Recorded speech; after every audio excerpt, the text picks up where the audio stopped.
product patterns to multiply binomials. Learning objectives at the end of the lesson, the learners will be able to, number 1, ito po yung in-unpack po namin, obtain the product of two binomials using FOIL method or distributive property. Number 2, obtain the product of sum and difference of two binomials using pattern. And number 3, obtain the square of binomial using pattern. Thank you po. Ay, dyan lang po muna kayo. Ano lang po natin. Kasi, para po sa iba, syempre iba alam ko lang. Dito po sa learning objectives, para sa bago kasi sabihin nila baka isang DNL lang po to, no? Pero kasi dun sa dibaw natin, yung bawat learning competency may specific number of days, right? Oo. So, halimbawa, nagawa nilang 3 days, pero nakalagay naman po ay 2 days. So, dapat, i-ano pa rin po siya. I-compress pa rin siya into 2 days, right? So, hindi po ibig sabihin, kasi wala na kami nun sa dibaw kung 2 days siya. Pero ano yung... meron na po kayo nun. So, ganun po yun. So, yun pa rin po ang magiging reference natin po. Although, nalagay kung ito pong learning competency na po ito ay just for 2 days, we have to compress it into 2 days. Pero kung 3 days, di 3 days. Kung 4 days, 4 days po siya. So, any reaction po? Wala po bang... Ayan.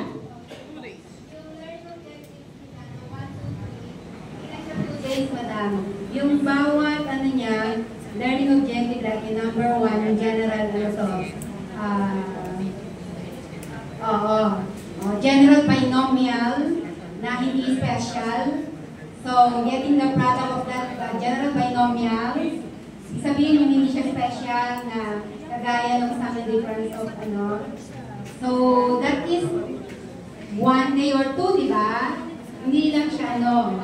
Hindi lang siya, yan tatlo na yan, madam, ay mga ano yan, 1 week or more. So, yes. Okay, ready na nga. Sige, magkakalit po si sir. Sige, go. If we're going to look at the performance standards, the performance standards will focus only on the special binomial products. So from the binomial special products, puro special na siya, hindi kasama yung regular binomial. So dapat doon lang tayo sa establish na special binomial products. Yan prerequisite siya, isasama natin siya sa hindi sa lesson proper. Kaya ang kanyang objective ay yung special product agad. Pero yung prerequisite niya, kayo makikita yun sa mamaya sa ENL sa review part. Yes, or, kasi hindi ko lang kabisali yung curriculum guide, kung sa dulong part, paano naman yung non-special. Ayan, makes particular po siyang part doon. So, ganun po yun, ano, kasi sabi naman baka 1 week, pero titignan pa rin po natin yung nandun sa atin kung ilan pong days yung allotted. As sabi nga ni Sir, kilala, titignan natin sa performance standard. Okay? So, kung 2 days lang ang allotted, hindi natin siya pwedeng gawing 5 days. Okay? Pero siguro pwede natin i-specify na lang siguro dun sa pagpinasa natin sa ano. Pero, yun lang, kung 2 days lang yung naandun sa ating dibaw, 2 days lang talaga ang ano mo. Kaya, titignan mo, na-discuss mo siya sa grade 7, huwag mo nang i-include. Nasa grade 10 ba siya o nasa grade 9, huwag mo nang isama. Kasi for 2 days lang siya. Okay po, wala na pong tanong. Okay, congratulations po sa class year 1. Thank you po. Bigay na lang po dito sa ating namin para baka po kasi yung output. Okay! Sila Sir Benji naman. So, thank you po. Hey, dapat may ano, asa yung kasama ni Sir Benji? Sir, ito lang kayo sa schoolmate ko dito si Aiden. Yung schoolmate, classmate ko pala ako. Wait lang. Classmate tayo kasi nakasama ko kami sa PNU dati. Ayaw mo, sa akin mo yung learning competency number 1 po. Ano po yan? Ano po, yung content standard ko po, napamobile kumulater sa natin. Dito na po tayo sa learning objectives. Sa akin po, ginawa ko po 3 days na lang po. Although yung objectives ko napaka-straightforward, just define and determine the mean, median, and mode of ungroup data. Straightforward na lang po ginawa ko. Although, depende na po yung sa, ano, sa sabi kanina yung mga personalization ng lesson natin. Sabi kasi, I can apply some basic application. For example, the main used for scores, grades, and so on. While the mode, you can use that as application sa mga businesses. For example, kung ano gusto nyo mas mabentang product, you may use the mode. Kumbaga, pwede i-apply ito, pero personalization na lang po yun ng teacher sa klase. Yun po isa. Thank you po. Okay, wag po kayo magalala kasi as narinig ko, meron na tayong na-unpack, right, ma'am? Yes. Kaso nga, ang objective kasi ng seminar natin is kailangan lahat mag-unpack kasi sila master na nila. Paano yung iba? Para alam na nila, paano hindi kami nabigyan? Mag-unpack kayo. Yung sasabi niyo, 5 days na magagawa, hindi. Kung mga personalization, right? Gusto mo gawin 5 days, sige, kasi ito yung level ng learner ko, go. Ito naman, science high school pa, isang araw na hindi, sayang lang. Lahat ilagay mo doon.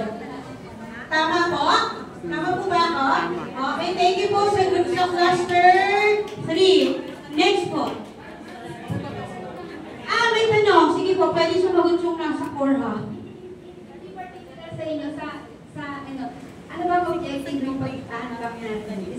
Good unpacking? O yung bang i-unpack natin ay gagamitin ng division? Or by school? Ano ba ang objective ng ginagawa natin? That regions. Para may say na may ginagawa. Say po ang ginagawa natin kasi gamitin man ng division, pero pwede tayo sa school. Diba? Matututo ang lahat. Kasi pag walang natutunan kayo, walang silbi ang ating ano pa sasagutin ako ni Sir Yan? Yan na ba yung gagamitin ng parang libaw?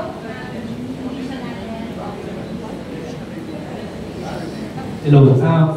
From the regional training, the region developed actually a lesson exemplar. So meron na tayong ngayon, chat na meron na tayong quarter 1, quarter 2, quarter 3, quarter 4. Okay, yung quarter 1 and quarter 2, meron na kaming kopya. So magbibigay kami ng kopya per school. Okay, yung third and fourth, ito follow. Ngayon, nice question yung tanong ni Ma'am Duque. So, ano bang purpose nito? Ang first purpose nito is to prepare us for the upcoming school year. Okay, ano ba yung lesson? So, ano ba ang gagamitin na daw natin? Yung tibaw ba?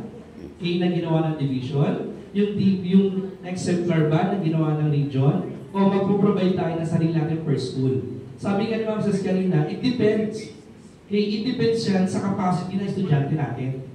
Kayo nakakaalam kung ano ang saan pa dito muna, ano muna ang i-unpack mo dito. So magkaka-unpack mo yan, kaya dapat importante malaman natin kung paano mag-unpack. Kasi tayo yung nakakakilala sa estudyante natin kung ano yung kailangan pa nila. Kasi nga, ang main purpose ng K-10 curriculum is to nurture the learning of the students. Remember, ang curriculum natin, hindi siya gaya noon na yung geometry lang. Diba? Sa atin ngayon, diba? Grade 7, may data presentation, data and probability. Pagdating ng grade 8, may data and probability pa rin. Pagdating ng grade 9, data and probability pa rin. Pero magkakaiba ng topic. Ayun ay tinatawag na vertical alignment. Naka-vertical, hindi siya gaya na nun. So, sa yung tanong ni Ma'am, nakadepende po sa atin yan, Ma'am, as a school. Kung sa part mo, ikaw naman ang gagawa ng DLL mo, that ikaw ang gagawa kung anong objective mo for the day. Yes, ma'am. Yes, ma'am. And, yes, this is an example on how to impact. So that you can have an idea on how to impact, to unpack such learning competencies. Para pala ito yung ginawa ng ibang school, baka pwede tayo mataw. Ayun po. Opo, yun. Kaya yung vertical alignment, yung titignan mo yung grade 7, yung previous, and then yung horizontal, yun yung parang same level, right? Tama ako? Same level. Yung parang dati, geometry yun. Pero ngayon, titignan natin, ano ba yung nasa previous? So, huwag mo i-discuss. So, kung alimbawa, yun nga, ang dami, meron material sa region, sa division, sa school, ikaw na teacher, alam mo kung kaya ba yan. Di ba? Shock in section. Tapos ito, lower section, hindi naman mag-ano. So, sabi 2 days lang yan, ito gagawin natin. So, yung may mga topic na pwede natin i-adjust ng matagal, kasi yun ang prerequisite skills na magagamit sa mga previous na kahit i-shorten mo na siya. Di ba ma'am? Kung science high school, yung 30 na yan, baka 13 days lang yan.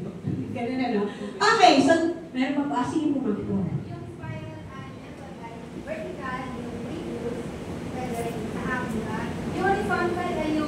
Yung connection nito, same level, other subject. Pwede yung across curriculum. Kasi pwede ka din naman mag-across sa vertical, di ba? Pero ang point ngayon vertical is may iba-ibang level. Tama? Tama po, si Yani? Okay, so doon na po tayo. Malinaw po ang tanong. Ang tanong kay Sir Yani po. So, ano na po tayo? Class, group 3. Dito na po tayo. Kayo daw.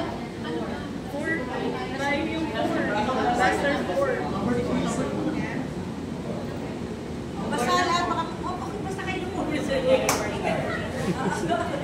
Mahalaga po lahat makapag-present. Meron pa tayo.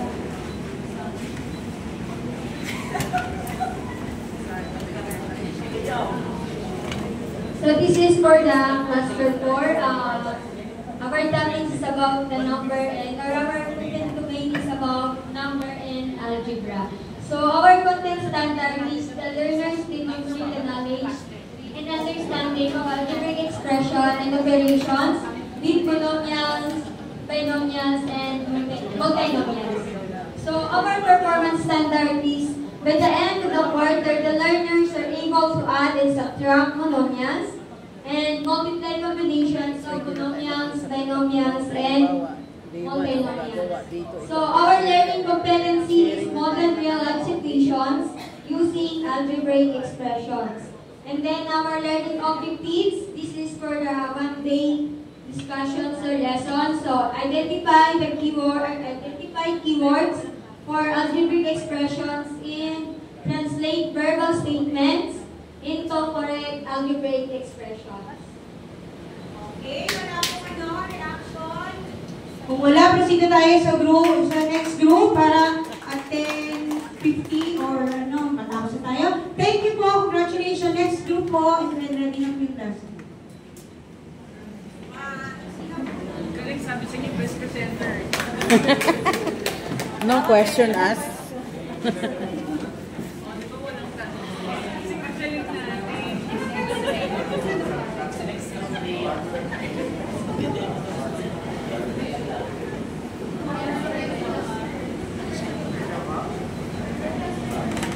Good morning po. So, our topic is all about methods of drawing the simple monomials. So, ang aming content domain is the learners demonstrate the